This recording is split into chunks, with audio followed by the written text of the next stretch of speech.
guys, and welcome back to my channel. And I hope that you are enjoying this month of love so far because Valentine's Day is the holiday. That's the holiday that's happening right now. And I know so many people are out here posting their romantic books that you should read in the month of February, but we only do horrors, mysteries, and thrillers over here. But I was like, let me dig deep. Let me go back through the library and find books that have a touch of love, a little bit of romance, so you too can get your thrill and your love on at the same time. So that is what we are going to be talking about today. And I wore my first time wearing it, y'all. My cute little Mickey. It's like little cherries. I got it this Christmas when we went to Disney World. But yeah, so let's get into the vibe. So now, let me tell you, these are not romances. These are thrillers, mysteries, and horror, because that's all we read over here. But there is a touch of love in these books as well. So, and I'm okay with that. If you want to sprinkle a little love, a little kissy kissy, a little I like you, check this box, check that box, I'm a be there for it, as long as somebody, as long as there's some of that going on, I'm good. So we're gonna go ahead and start off with two books. Hopefully the lighting doesn't, I'm gonna try. Okay, I do have to bend down to get my books, but when I turn the light on, it looks a little bit crazy. So hopefully this isn't bad, and hopefully this isn't too much. So I'm trying here. My first two books are actually by the same author, and that's Isabel Canis. And it's actually one of her books that I read, and I was like, okay, I'm okay with a little bit of love. If, somebody's, okay, that is, now the sun is back. And a car just went by. Hopefully it doesn't suck for you guys. Anyway, I was like, okay, I can handle a little bit of love if I have a little bit of thrill going on. So my first book, this is actually not her first book, but it's the first book that I read. Vampires of El Norte is by Isabel Canis. And I really like this book. It is a good horror. It is about this takes place in the 1840s. In Mexico, and it's regarding the wars between the U.S. And Mexico in 1846. So it is about these two warring countries, and Nina, who basically is, her family, they're going out to war. Her family has status. And they're finding that people who are within these wars are being attacked by these, let me see if they actually, this creature, I'm going to say, I'm not going to say, vampires of El Norte, but basically these creatures, during this time of war. So that's what it's about. But she also, the underlying romance is between her and her friend Nestor, that she believes is dead because of something that happened way in the past. So that's what this one is about. I love the book itself as a horror. That's really good. But I also did love the romance between these two. And like I said, they were friends. She thinks he's dead. She believes he's dead because of something that occurred way, way in the past when they were like kids, like 9 years old. And so yes, really, really good. Now her second book, it's called, or her first book actually, but the second I read was The Hacienda by Isabella Canis as well. This, I do like Vampires of El Norte better, but this one does have touch of romance. Once again, this is regarding Beatrice, who basically her father was killed during because they were like attempting to like overthrow the Mexican government. She becomes married into this new family, and all this craziness is happening. And while that is happening, a romance begins to happen. I'm not gonna say between who and what this person did, but a romance begins to bud, and we learn about that here in this book. So two very good ones that I enjoy, and I recommend if you want to get your little romance on. Now, the next one, am I in the right pile? The next one I'm going to pull up is Everyone on This Train is a Suspect. This is a mystery. It's really fun. It's by Benjamin Stevenson. I've read all 3 of his books, and this one is actually the second book, but you can read them out of order. You don't have to read them in order to understand, because they do a good job of giving you the details you need without spoiling the other books if you want to read them out of order. But this one here deals with his current romance and some issues he is having in the relationship, and his woman have to like get him straight. But basically, they're on this book trip.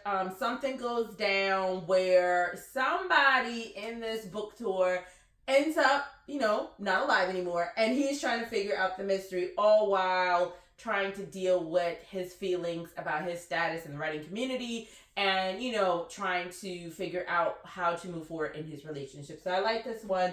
Really cute and really fun to read. Now, this next one is the Thursday Murder Club. This is by Richard Osman. Honestly, you could get a little bit of Liv in all of them, but I'm particularly starting with this one because this one is the first in the series, and I do feel like this is a series you should read in order, because if you don't, there are going to be things that they're talking about, because there's the, of course, storyline that's continuing through all of them that you'll be like, wait, what? But the reason I love this is because this series is about a set of 4 friends who all meet in this retirement village. Now, what I love is that these 4 friends and all the other people there are not shown in a decrepit, we can't do anything. They're intelligent. They've had amazing careers. Some of them are still working in their careers. And it does show you the love, the hardship of, you being older. You may have lost your spouse, trying to ease up to a new boo. And, just trying to continue to be there for the person you love in so many different ways. So like I said, you could really read this entire series and get that. But I just really think you should start with the first one. And it's just absolutely amazing. Now the next one, am I missing a book? Okay, here it is a 3-parter. Now this is, I've talked about this, one of my favorite horror trilogies, or my favorite horror authors, I'll say. And this is a trilogy, and it is called, they're out of order. This is called the Indian Lake Trilogy, and it's by Stephen Graham Jones. So the reason I am pulling all 3 off the shelf is because this romance starts in number 1, or at least the meeting of the particular couple that I'm talking about, and it grows and goes through all of the books, grabs my heart and hurts me in so many ways. But yeah, you get horror and you get that underlying story of, I'm not going to say who, but there's the romance and you're going to pick it up. But My Heart is a Chainsaw is the first one, and basically all of these surround Jade, what's Jade's last name? Jade Daniels, who is a horror fanatic. And she realizes that in her town, where some horrific things have already happened, that it's about to start again. And she meets this woman, and her name, let me see if they tell us on the back. They don't tell us her name on the back, and I cannot, for the life of me, think of her name. But she meets this woman who is a part of the Terra Nova community. She has money. She's moving into Letha. That's her name, Letha. And when I say this woman, but they're in high school, she meets her and she's like, that's the final girl. I need to make her into the final girl. I need her to believe that this thing is happening so she can save us. Because that's, of course, what a final girl does. So through that, you create this beautiful friendship between them that has its ups and downs and was not easy, because, Lord, they went through a lot in these trilogies. But you also see a romance, and I was here for it. The next one I have is Mexican Gothic. This one is like, it's described as, let me see if I can find the quote. I don't see it, but one of the quotes was like, this is Get Out, but like in the, but Mexico's version of Get Out, or a Mexican version of Get Out. I see where it's coming from. So basically, the main character, Naomi, or Nomi, I think it's pronounced, Noemi, with an accent over the I. She actually moves to this place called High Place because her cousin is sick. And she's supposed to be going there to check up on her cousin, see how she's doing. Her cousin is married to this English man, but there's some crazy weird stuff about this family that does get out. Maybe I made that up. I don't know. Maybe I saw it in a blurb. But it does get out. And in that, there's a romance that you can see happening. There's a love for someone that you can see happening that develops throughout the book. So I was like, that one will give you a little bit of love and romance too. Now, I'm going to pick all three of these up, so hopefully I can stop the changing of the light. The next one is When No One Is Watching by Alyssa Cole. I really, really love this. Now, this is Get Out. This is about the gentrification of a Brooklyn neighborhood, and the main character, Sydney, is noticing that people are disappearing. And the ones that don't disappear instantly, they start acting a little weird. And throughout this book, they find out what's going on. And I'm going to just say, somebody Sydney is feeling, that person's feeling her. And, things develop. So this one, super good, easy read. But yeah, it definitely does give me Get Out vibes. The next one, now this one, I honestly, when I talked about this book, I said this was literally just supposed to be like a romance. This is supposed to be a mystery. And I know that when I picked up this book, a lot of people are like, oh my gosh, I love the Maid series. It's by Anita Prose. And this is a Maid novella. So this is like book 2.5. Like there are two other books. But I didn't like this as a mystery because there was no real mystery. Like when you read this, you kind of know what's going on. But it's heavy on the love, the romance. So it's really quick. I mean, it's like, I feel like it's less than 100 pages. It reminds me of like the books that I read when I was a kid. It's 100 and something pages. So this one really is about the love. It is a holiday one. So you might be like, do I want to read that? But hey, I love Christmas all year round. So this is a cute one. It does have a quote by Stephen King, but it's, yeah. The mystery was not that hard to solve. Now, this last one is also a mystery.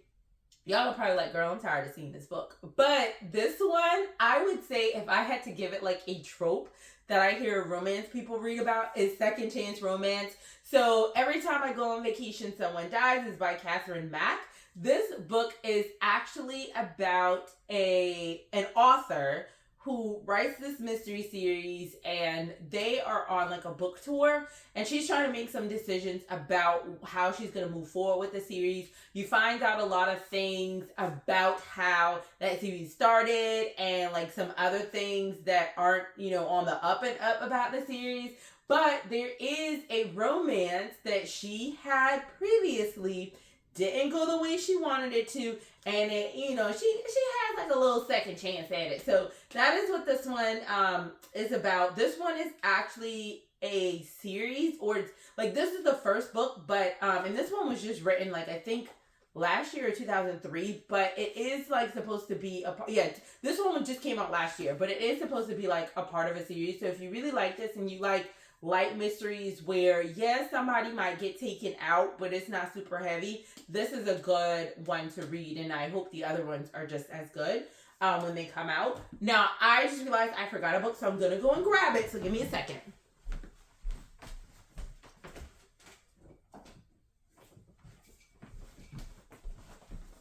Alright, so here is the last one. It's actually called It's Elementary by Elise Bryant. Now, this book is about Mavis Miller, who is a parent at an elementary school. She's a single parent, and she is elected to be and this is crazy because the times we live in, the DEI committee leader. And she's like, okay, you only asking, why are you asking this? Because she made comments about, I think it was diversity with books in the library and things like that. So it does talk about that topic in here, which I like. They bring it up, they talk about the ugly side of people's perspective of it, and then it also shows who this actually does benefit. It also is, it is a mystery, so this is not a thriller, this is a mystery. It's funny and it is cute. It does have language, and I have to point that out because you see the really cute, colorful cover, but they got some language in here. And A lot of my books do, but I think because this one looks so sweet, it's unexpected. But it is a very good book. You see the relationship between her and her child's father, who they were married at one point, and then you also see the budding romance. That child had me sitting down trying to figure out, what's going on. So this one is another one. It's by Elise Bryant, and she writes other, but she actually, I do believe, writes typically romances, but this one is like a thriller. Also, the other element in this is that because it says murder was not on the PTA agenda, there's a murder that she's also trying to solve throughout this whole thing. So a couple of different mysteries going on with the touch of romance. So yeah, that's the set. Those are the thrillers, mysteries, and horror books that I've read that has a little touch of romance for you guys who want a little bit of love in your reading this month. If you guys have any recommendations, let me know, because I'll go out and get them. But they gotta have that, they gotta be in those genres, but they can have a little bit of love too. So I hope you guys enjoyed this video. I hope you guys are spreading love, not just in this month or in a certain day. Let's do it every day because we need it. Crazy out here. My name is Sarah Sho'Shanna. For those of you who are new here, thanks for coming by. Stick around and join the family. For those of you who continue to come, thank you so much. I appreciate you guys so much. I really love doing these videos, so thanks for watching them. And yeah, that is it for today. I will see you guys in the next one.